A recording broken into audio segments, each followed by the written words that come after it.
नमस्कार, परिवर्तन मैथमेटिक्स के यूट्यूब चैनल में आपका स्वागत है। मैं हूं रंजीत और एसएससी जीडी और ग्रुप डी के इस सीरीज़ में मैं लेकर आया हूं आज आपके लिए 10 बहुत खूबसूरत सवाल। तो चलिए शुरू करते हैं आज का क्लास। सबसे पहले क्वेश्चन नंबर 1 में देखा जाए।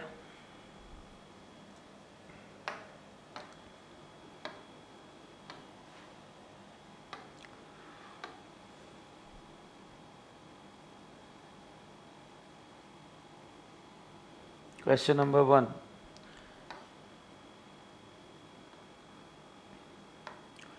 क्वेश्चन नंबर 1 है अमन विनय से उतना ही छोटा है। ध्यान दीजिएगा, अमन के बारे में कहा जा रहा है अमन विनय से उतना ही छोटा है जितना वह अरुण से बड़ा है। अमन के बारे में कहा जा रहा है कि अमन विनय से छोटा है। अगर हम लिखें तो हम लिख सकते हैं कि विनय माइनस अमन। अगर हमें पता करना हो कि अमन कितना छोटा है तो हमें लिखना पड़ेगा विनय माइनस अमन। अगर बात करें उम्र की तो भाई अमन तो छोटा है विनय से, तो अमन का एज विनय से माइनस किया जाएगा तो पता चलेगा कितना छोटा है।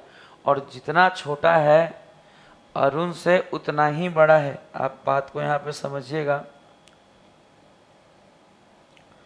आप यहाँ सवाल पे फोकस करिए कि कहा जा रहा है कि अमन जो है, अमन के बारे में कहा जा रहा है कि वो विनय से तो बड़ा है।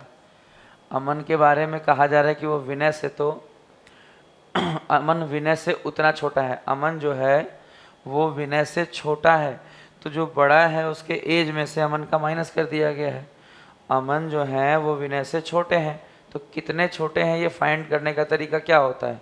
आपसे अगर कोई पूछे कि आप अपने बड़े भैया से छोटे हैं तो कितना छोटा है निकालने के लिए आपके बड़े भाई के उम्र में से आपकी उम्र को घटाना होगा, तभी पता चलेगा कि आप कितने छोटे हैं। तो छोटे वाले की उम्र माइनस कर ली गई। फिर कहा गया जितना वह अरुण से बड़ा है। अब अमन बड़ा है तो कितना बड़ा है निकालने के लिए अमन में से हमें माइनस करना पड़ेगा अरुण को। ये बात आप अच्छे से समझिए कि जितना छोटा है उतना ही बड़ा है। विनय से जितना छोटा है अमन जो हैं, विनय से जितने छोटे हैं अरुण से उतने ही बड़े हैं। तो आप इस लाइन से ये बात समझ जाएंगे कि अमन प्लस अमन यानी 2 अमन इज इक्वल टू अरुण जुड़ेंगे विनय में तो विनय प्लस अरुण।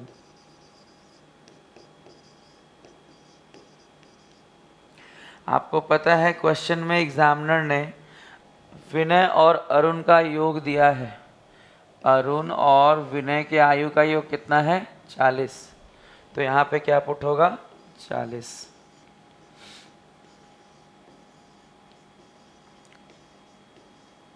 दो से जब काटेंगे तो इसका उत्तर होगा अमन का कितना? 20।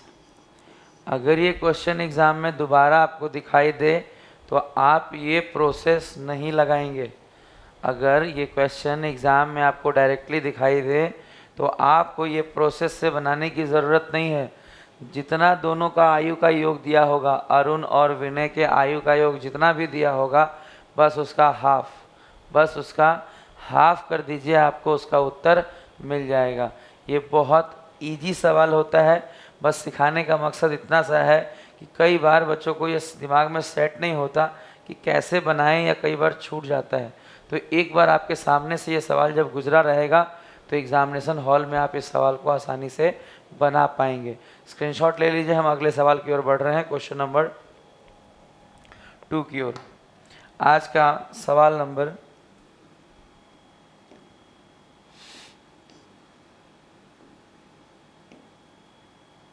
2।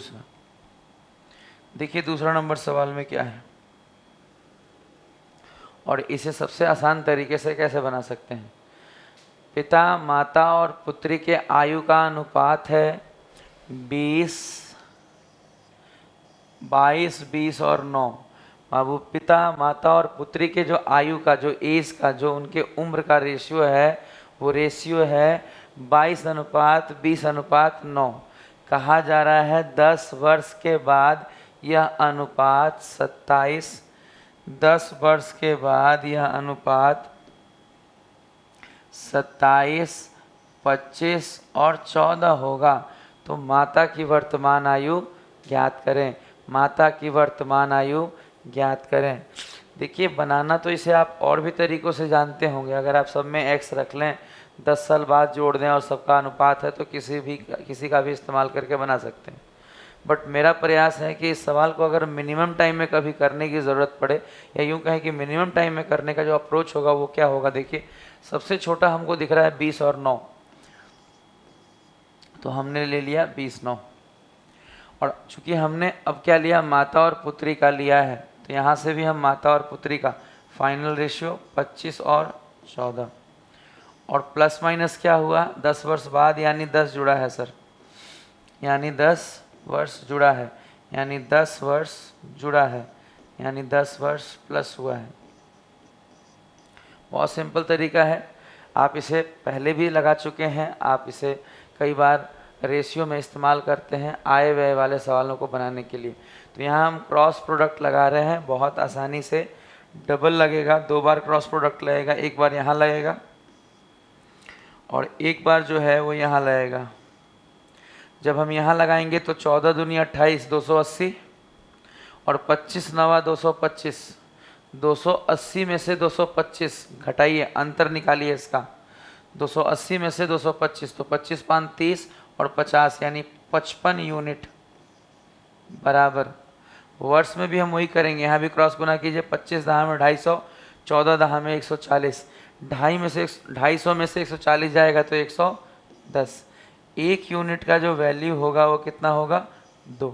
1 यूनिट की जो वैल्यू होगी वो कितनी होगी, 2 होगी।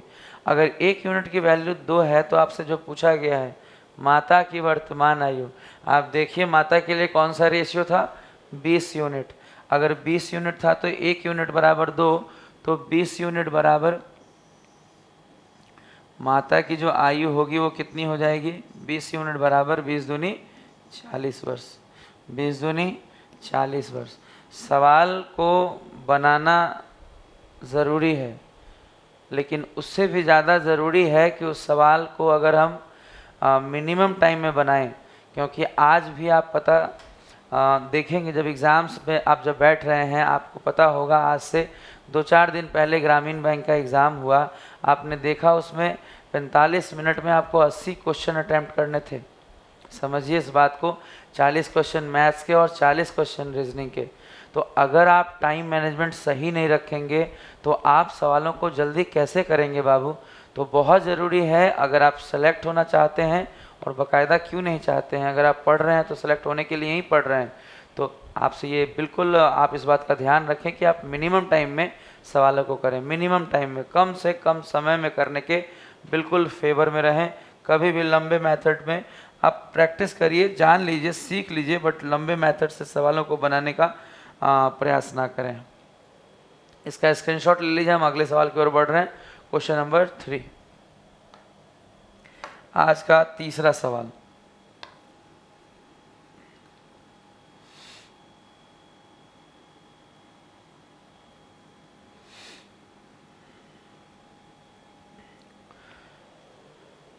इस सवाल को लेने का बस ये पर्पज़ है कि कई बार ये सवाल लॉन्ग बन जाता है, बच्चे लंबा समय लेते हैं, तो इसे हम किस तरह से बहुत कम समय में कैसे बना सकते हैं ये हम आपको सिखाते हैं। देखिए लिखा है P Q से, बाबू P जो है वो Q से 2 वर्ष बड़ा है। आप बहुत अच्छे से सीखिए इस बात को कि अगर कभी पलटकर बोलना पड़ा, बाबू अगर कोई कह रहा है कि P Q के मुकाबले 2 वर्ष बड़ा है, और कभी अगर आपको रिवर्स करना पड़ा तो आप कह सकते हैं कि Q जो है वो P से 2 साल छोटा है। समझिए आगे, Q R से 4 वर्ष छोटा है। Q जो है वो R से 4 वर्ष छोटा है। आप चाहें तो ये कह सकते हैं कि R जो है वो Q से 4 वर्ष बड़ा है। एक ही बात है बाबू, बहुत सिंपल मेथड से आप चीज़ों को पलट के देख सकते हैं, और आपको ये करने आना चाहिए। आगे है, यदि उनके आयु का योग 27 है तो Q की आयु कितनी होगी। अगर हम Q की आयु जिसकी पूछी गई है उसको x मान लें, जिसकी आयु पूछी गई है, अगर हम उसको x मान लें तो आप समझिए कि p का जो आयु है बाबू, p का जो आयु है वो q से 2 साल बड़ा है, यानी ये होगा x + 2। और r की जो आयु है वो क्या है, देखिए q से, देखिए पहले ऐसे समझिए q जो है r से 4 साल छोटा है, तो आप ये भी समझें कि r जो है q से 4 साल बड़ा है, तो ये x है तो ये x + 4।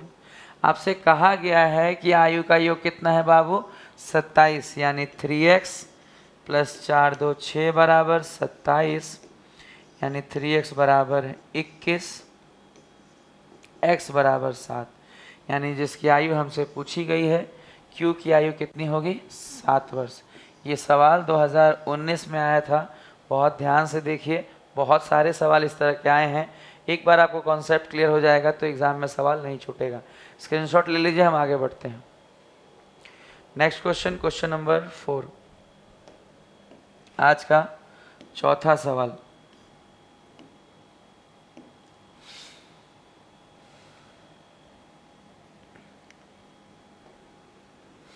देखिए इस सवाल को, एक ही कंपनी में काम करने वाले 6 व्यक्ति हैं, A B C D E F, A B C D E F।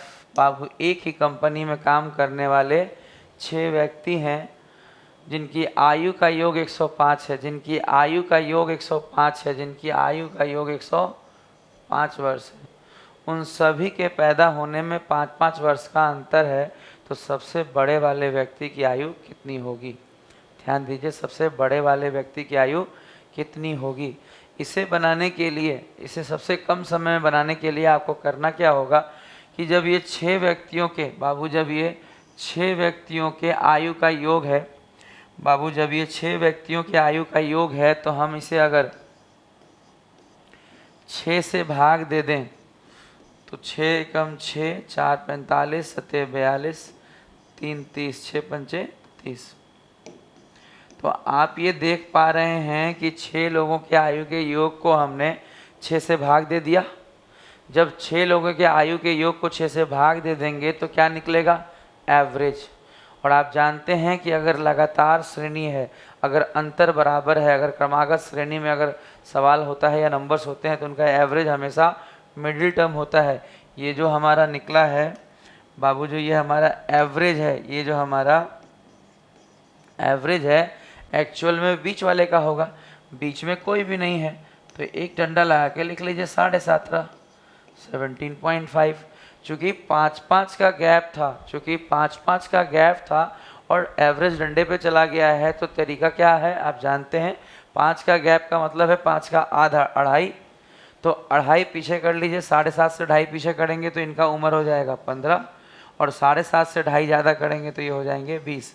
अगर एक निकल जाएंगे तो बाबू अगले दो भी बहुत आसानी से निकल जाएंगे, क्योंकि सब में 5-5 का ही गैप है। अगर आपसे सबसे छोटा का आयु पूछा गया होता तो बहुत आसानी से आप बता पाते कि 5 होगा। अगर यहाँ पूछा गया है सबसे बड़े व्यक्ति की आयु, तो सबसे बड़े व्यक्ति की आयु यहाँ पे कितनी है, 30। तो बहुत सुंदर सवाल है और तरीका हम आपको बिल्कुल लाजवाब बता रहे हैं, आप मन लगा के सीखिए। स्क्रीनशॉट ले लीजिए, हम आगे बढ़ते हैं। नेक्स्ट क्वेश्चन, क्वेश्चन नंबर 5, आज का 5वां सवाल।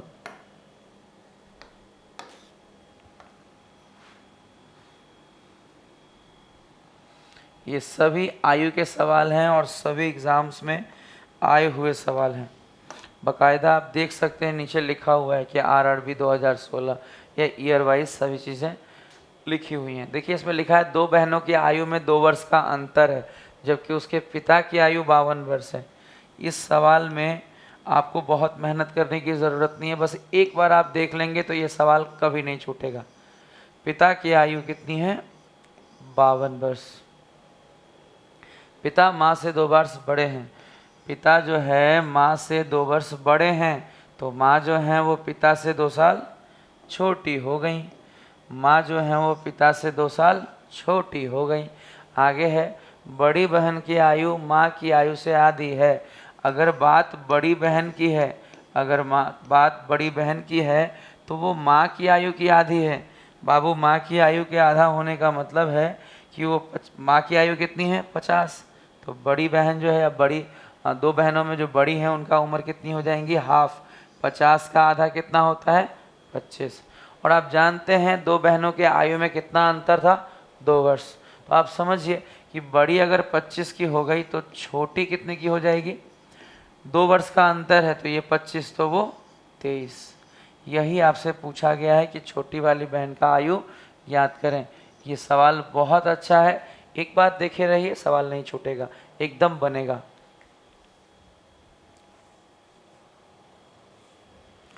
चलिए अगले सवाल की ओर चलते हैं, क्वेश्चन नंबर 6 में।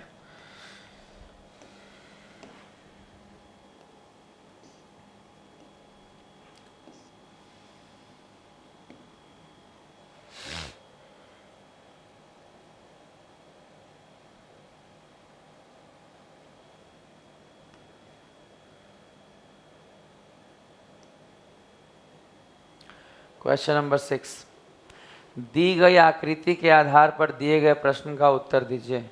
ए बी इसी के समानांतर है और बी सी डी 72 है। ध्यान दीजिए, बी सी डी ये एंगल आपको कितना गिवन है, 72 डिग्री गिवन है।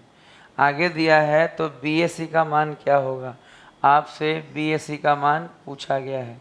आप अगर अल्टरनेट सेगमेंट थ्योरम जानते हैं, अगर आप अल्टरनेट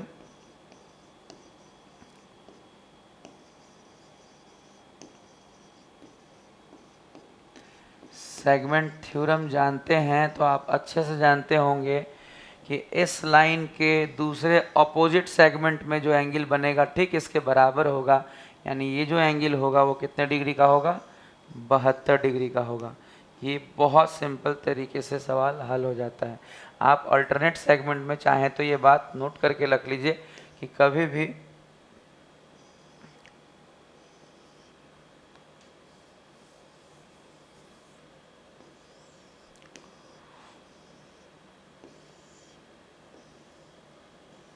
अल्टरनेट सेगमेंट का मतलब समझ लीजिए। यहाँ पे छोटा सा मतलब सिर्फ इतना है कि अगर यहाँ पे x डिग्री होगा तो ठीक इस सेगमेंट में बाबू अल्टरनेट मतलब अपोजिट सरफेस, अपोजिट सेगमेंट में भी यहाँ पे कितना होगा, x डिग्री। अगर कभी भी यहाँ पे y डिग्री होगा तो इसके अपोजिट सेगमेंट में बाबू, अपोजिट सेगमेंट में, इसी सेगमेंट में नहीं, अपोजिट, ये माइनर वाले में नहीं, मेजर वाले में बाबू, यहाँ पे कितना होगा, y होगा। ये अल्टरनेट सेगमेंट थ्योरम है, अगर आपको याद रहेगा तो ये सवाल डायरेक्टली हल हो सकता है, इसमें कोई जादूगरी करने की ज़रूरत नहीं पड़ेगी। अगर आपको ये फॉर्मूला नहीं याद रहा तो आपको मेहनत क्या करना पड़ेगा, आप एक बार देख लीजिए। अगर आपको ये याद नहीं रहा, अगर आपको ये याद नहीं रहा तो क्या करना पड़ेगा, एक बार देखिए। फिर आपको यहाँ एक पॉइंट सेंटर बनाना पड़ेगा और सेंटर से इसे जोड़ना पड़ेगा।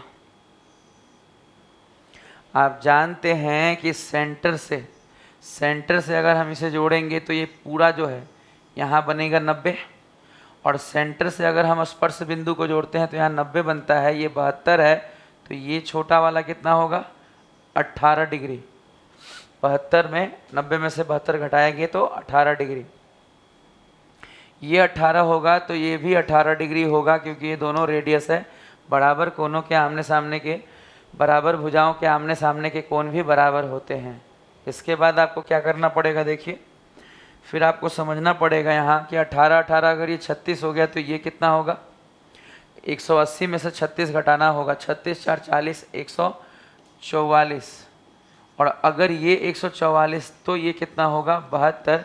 आप जानते हैं कि परिधि पर बनने वाला जो कोण होता है, जीवा द्वारा परिधि पर बनने वाला जो कोण होता है, केंद्र पर बनने वाले कोण का हमेशा आधा होता है। बट यकीन मानिए इस तरीके से अगर आप एग्ज़ाम में करेंगे तो आपके समय की बर्बादी होगी।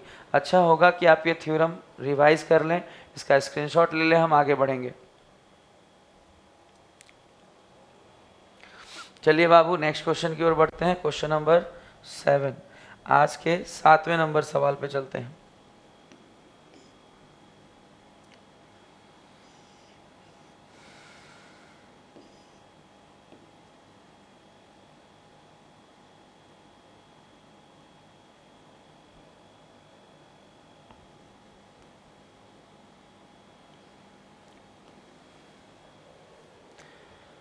दो संकेंद्रीय वृत्तों की त्रिज्याएं 13 सेंटीमीटर और 8 सेंटीमीटर है।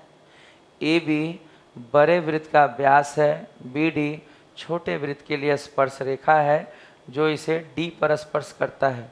थोड़ा छोटा करना पड़ेगा फिगर को ताकि हम सवाल को शुरू कर सकें। हम प्रयास कर रहे हैं कि ये मैक्सिमम बड़े साइज में रहे ताकि आपको विजिबिलिटी की कोई प्रॉब्लम ना हो। देखिए ध्यान दीजिए, दो संकेंद्रीय वृत्त। सबसे पहले संकेंद्रीय वृत्त का मतलब एक ही केंद्र से खींचे गए वृत्त हैं और उनकी त्रिज्याएं कितनी कितनी है, 13 और 8। समझिए, एक सर्किल अगर हम बनाएं यहाँ से, तो मान लीजिए इसकी त्रिज्या अगर 8 है तो एक सर्किल और बनेगा इसके बाहर में बड़ा सा। सेंटर यही रहेगा, सेंटर यही रहेगा, सेंटर यही रहेगा, बट सर्किल एक और बनेगा इस तरह। और इसकी रेडियस कितनी है, 13। बाबू छोटे वाले की रेडियस, बाबू बड़े वाले की जो रेडियस है वो दी हुई है 13 और छोटे वाले की जो रेडियस है वो गिवन है 8। ध्यान रखिएगा, संकेंद्रीय वृत्त का मतलब सिर्फ इतना सा कि एक ही केंद्र से बाबू, एक ही सेंटर से बाबू, एक ही सेंटर से अगर दो वृत्त बनाए जाते हैं तो उन्हें कंसेंट्रिक सर्किल या संकेंद्रीय वृत्त कहते हैं। तो बहुत आसानी से ये फिगर ड्रॉ होगा। आप देखिए यहाँ पे आगे लिखा हुआ है ए बी बड़े वृत्त का व्यास है। आप ध्यान देंगे आगे क्या लिखा है, ए बी बड़े वृत्त का व्यास है। तो बड़ा सा वृत्त है उसका व्यास बना लीजिए और इसका नाम दे दीजिए ए बी। ए बी जो है वो बड़े वृत्त का क्या है, व्यास है। ए बी जो है वो बड़े वृत्त का क्या है, व्यास है। बी डी छोटे वृत्त के लिए स्पर्श रेखा है जो इसे डी पर स्पर्श करती है। छोटे वाले वृत्त पर बी डी स्पर्श रेखा है। ध्यान दीजिए, यहाँ से छोटे वाले वृत्त पर बी डी स्पर्श रेखा है जो यहाँ कहाँ टच करती है, डी पर स्पर्श करती है। ए डी की लंबाई बराबर होगी, आपसे पूछा गया है ए डी की लंबाई, आपसे पूछा गया है ए डी की लंबाई।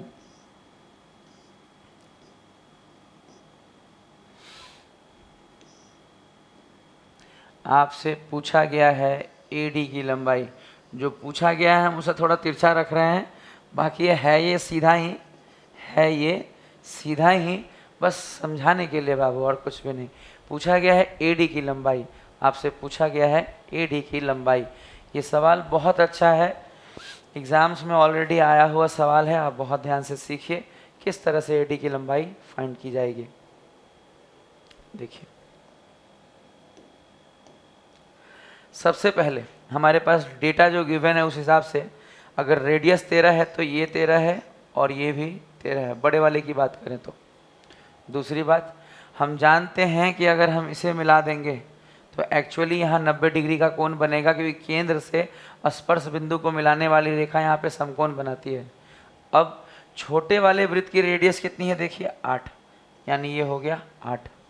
अब क्या होगा, अगर यहाँ समकोण बन गया, अगर यहाँ समकोण बन गया तो आप समझिए यहाँ पे अगर समकोण बना है तो 13 और 8 है तो ये निकल जाएगा पाइथागोरस से, क्योंकि 13 का स्क्वायर क्या होता है 169 और 8 का स्क्वायर होता है 64। घटाएंगे तो आएगा 105, यानी ये वैल्यू होगी √105। ये वैल्यू कहने का मतलब बी डी की लंबाई, बी डी की लंबाई।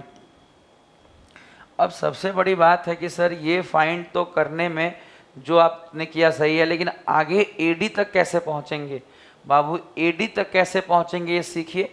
एडी कैसे निकलेगा, ध्यान दीजिए, एडी तक पहुंचने के लिए हमें इस लाइन को थोड़ा आगे बढ़ाना होगा और इसको मिलने देना होगा। यहाँ फिर से 90 बनेगा क्योंकि सेमी सर्किल में बाबू 90 डिग्री का कोण बनता है।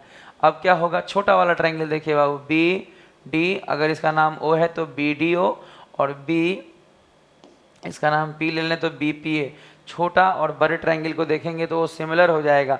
और सिमिलर होने का फ़ायदा क्या होगा, सिमिलर होने का फ़ायदा ये होगा कि भाई रेशियो बराबर हो जाएगा। अगर ये 13 है तो ये 13, मतलब ये 1:1 का रेशियो है तो ये √105 तो ये भी √105। इसके अलावा आप ये भी जानते हैं, इसके अलावा आप ये भी जानते हैं कि अगर ये 1 है तो ये पूरा 2 है, उसी तरह अगर ये 8 है तो ये उसका डबल कितना होगा 16। बस हो गया। जब 90 डिग्री का कोण मिल गया, दो भुजाएं मिल गई, तो ये कर्ण निकल जाएगा। एडी की लंबाई बराबर कर्ण की लंबाई बराबर एडी की लंबाई बराबर क्या होगा, आप बहुत आसानी से समझिए। एडी की लंबाई बराबर, बहुत आसानी से समझिए, चूंकि कर्ण है तो 16 का स्क्वायर 256, रूट 105 का स्क्वायर 105। जब हम इसे जोड़ देंगे तो 6 5 11, 5 1 6 और 2 1 3, 361 पे जब हम रूट लगाएंगे तो एडी की जो लंबाई आएगी वो कितनी आएगी, 19। ये बहुत अच्छा सवाल है, इसे आप कम से कम 2 बार जरूर रिपीट करके देखिएगा। तो चलिए हम आगे बढ़ते हैं नेक्स्ट क्वेश्चन की ओर, इसका स्क्रीनशॉट ले लीजिए।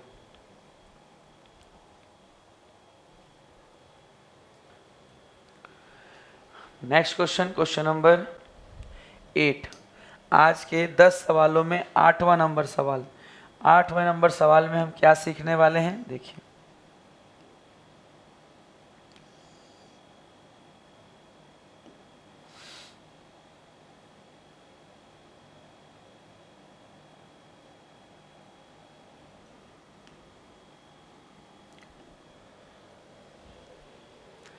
ए बी और सी डी वृत्त के केंद्र के विपरीत किनारों पर दो समानांतर जीवाएं हैं। ये जीवा है, जीवा है। यदि ए बी बराबर 10, सी डी बराबर 24 और वृत्त की त्रिज्या 13 है तो दोनों जीवाओं के बीच की दूरी, दोनों जीवाओं के बीच की दूरी, दोनों जीवा के बीच की दूरी कितनी होगी। एक्चुअल में ये जहाँ जहाँ एरर है वहाँ जीवा होगा, हमने प्रयास किया है कि हम वहाँ जीवा लिख देते हैं। आप आगे समझने का प्रयास कीजिए कि दो विपरीत केंद्र के ऑपोजिट साइड में, केंद्र के विपरीत साइड में दो जो हैं वो जीवा हैं, दो जीवाएं हैं। केंद्र के विपरीत साइड में जो दो जीवाएं हैं, कहने का मतलब क्या है, आप फिगर से समझने का प्रयास कीजिए।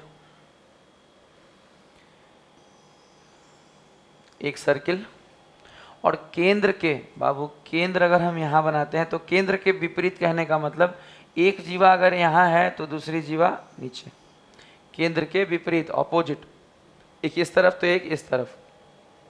केंद्र के विपरीत, देखिए लिखा है ना यहाँ, केंद्र के विपरीत, केंद्र के विपरीत, केंद्र के विपरीत।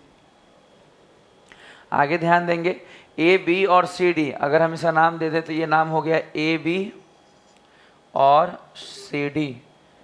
वृत्त के केंद्र के विपरीत किनारों पर दो समानांतर जीवा है। यदि ए बी बराबर 10, बाबू ये गिवन है कि ए बी का मान कितना है, 10। ये गिवन है कि ए बी की लंबाई कितनी है, 10। और सी डी बराबर 24, सी डी की लंबाई कितनी है, 24।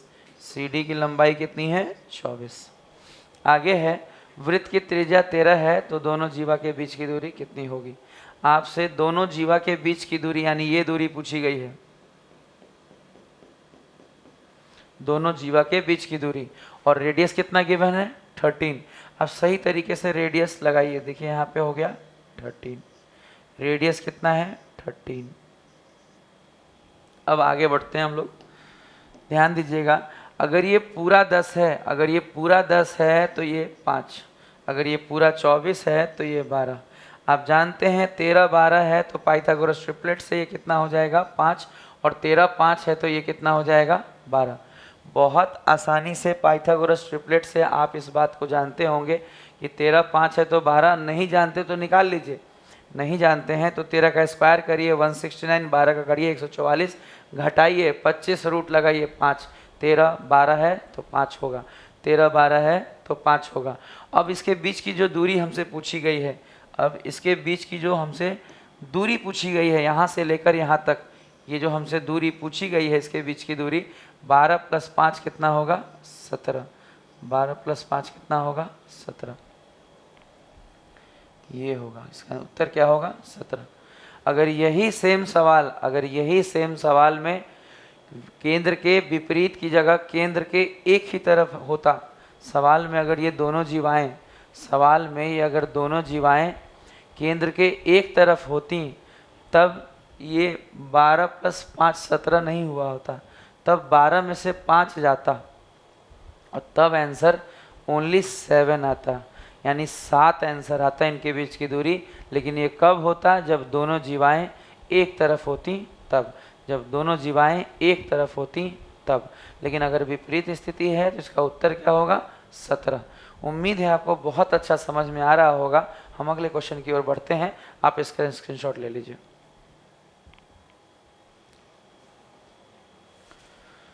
Next question, question number 9। आज का 9th नंबर सवाल क्या है?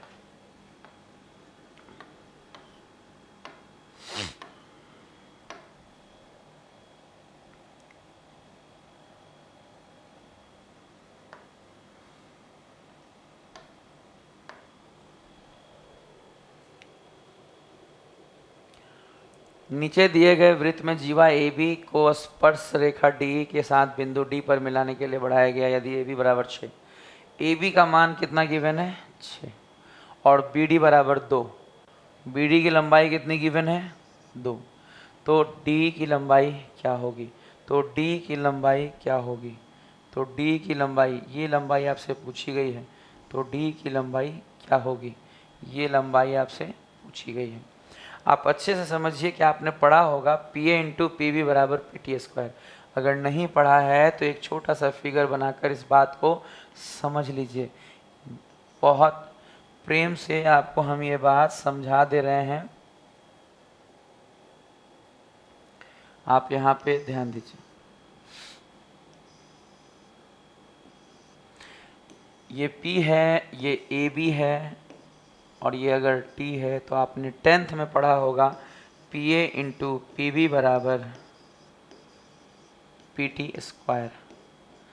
अब आप नाम पे मत जाइए, मतलब समझ लीजिए। PA मतलब यहाँ से यहाँ तक की लंबाई गुना PB यानी ये दूरी बराबर ये जो साइड में दूरी है, जो टेंजेंट वाली दूरी है, PT का स्क्वायर। आप यहाँ समझेंगे कि यानी ये निकालना है, अगर D निकालना है तो हम लिख सकते हैं कि D का स्क्वायर बराबर DA यानी 6 2 8 गुना DB यानी 2। बाबू 8 दूनी कितना होगा? 16। डी स्क्वायर बराबर 16, डी स्क्वायर बराबर 16, तो डी बराबर कितना होगा बाबू? 4। अगर आपको ये फॉर्मूला याद रहेगा तो ये सवाल चुटकियों में बन सकता है, और इस तरह के सवाल एसएससी जीडी हो या ग्रुप डी में बहुत सारे आते हैं, बहुत सारे आए हैं। तो अच्छी प्रैक्टिस करिए ताकि सवालों को जल्दी कर सकें। लास्ट क्वेश्चन पे हम आते हैं, आज का आखिरी सवाल, आप इसका स्क्रीनशॉट ले लीजिए।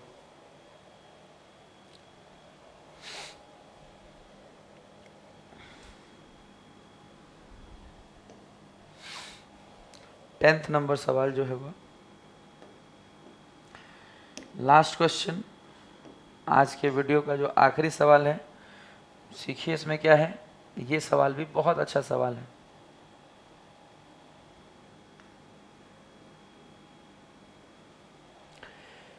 एक समबाहु त्रिभुज को इस तरह से बनाया जाता है कि त्रिभुज के 2 सिरे, सिरे मतलब वर्टेक्स, सिर नहीं, सिर वर्टेक्स को बोलते हैं। ट्रायंगल के 3 वर्टेक्स होते हैं ना, तो उसी को 3 सिर भी बोलते हैं, 3 सिरे बोलते हैं, 3 कोण बोलते हैं। त्रिभुज के 2 सिरे जो हैं वृत्त के व्यास पर तथा तीसरा वृत्त पर लगता है। यदि वृत्त का क्षेत्रफल 48 पाई है तो त्रिभुज की भुजा क्या होगी? फिर से ध्यान दीजिएगा, एक समबाहु त्रिभुज, कैसा त्रिभुज है ये? समबाहु त्रिभुज को इस तरह से बनाया जाता है कि त्रिभुज के 2 सिरे वृत्त के व्यास पर। सबसे पहले तो आप ये समझिए कि वृत्त का व्यास का मामला हो गया। देखिए ये रहा सर्किल, और चलिए बनाते हैं व्यास। ये दे देते हैं सेंटर, और सेंटर से हम गुजारते हैं, ये गया डायमीटर, जिसे कि हिंदी में व्यास कहा जाता है। डायमीटर जिसे कि हिंदी में व्यास कहा जाता है। और देखिए दो जो ट्रायंगल है उसका 3 कोना होता है, उसमें से 2 कोना तो इसी पर है और तीसरा वृत्त पर लगता है।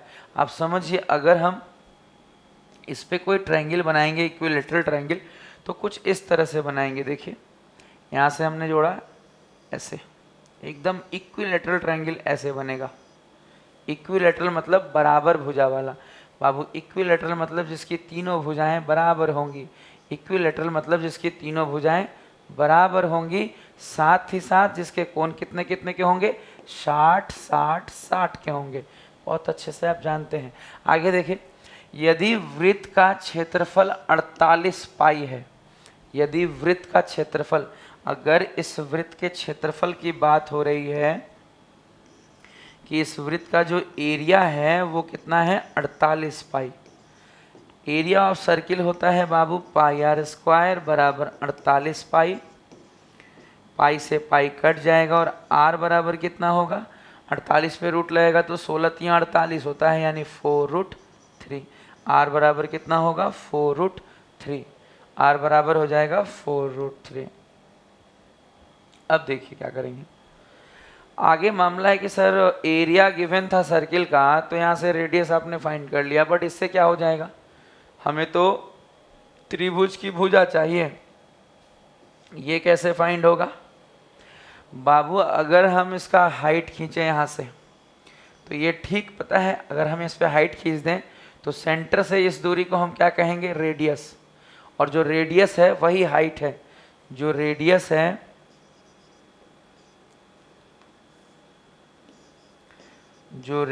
है वही हाइट ऑफ ट्रायंगल है, इक्विलेटरल कह लीजिए। इसकी सभी भुजाओं को हम ए मान लेते हैं।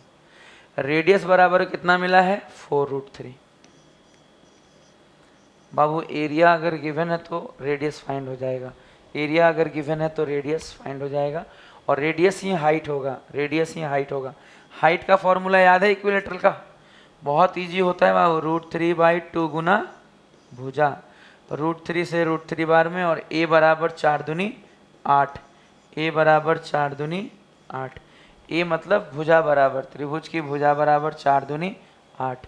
बहुत अच्छा सवाल है, एनटीपीसी 2016 में पूछा गया है और आने के चांसेस बहुत हैं। चलिए इसका स्क्रीनशॉट ले लीजिए। आज के लिए इतना ही। आपको हमारा ये वीडियो सीरीज़ कैसा लग रहा है हमें कमेंट बॉक्स में बताइए। Good day and good by two all of you.